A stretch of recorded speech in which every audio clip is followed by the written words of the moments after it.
But when you hear these types of things as a subset of the overall population, it really makes you think about how people truly view people with disabilities. And not just how people with disabilities are viewed, but how much do people actually care about people with disabilities?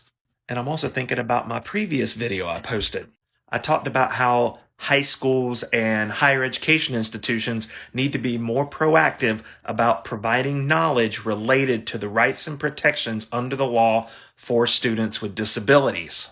So that way, when they go out into the real world, they know beyond a shadow of a doubt what rights and protections they have.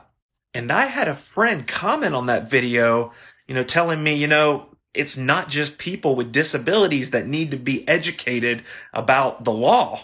Everyone needs to know about this stuff. And honestly, I agree, especially if you're a business owner or work in a job where you are serving the public. And then there's the whole other elephant in the room. What happens after the fact?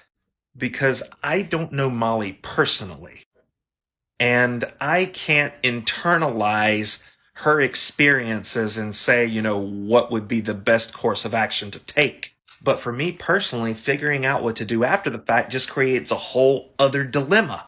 Do you just walk away and then just write it off as, never go in here again type deal? Do you call law enforcement and get them involved? Because technically this is kind of an issue with the law. Do you go home, make a video about it, then write a review on Yelp? What about lawyering up and seeking legal and compensatory recourse? Because on the surface, this can be written off as a bad interaction with an ignorant person. But then you look at it and you're like, that whole situation was filled with disrespect, public embarrassment, and, oh yeah, broken laws. And that brings up the idea of it's not about what do you do in this situation, but what should you do in that situation? Because we all know that stuff should not happen, but it does.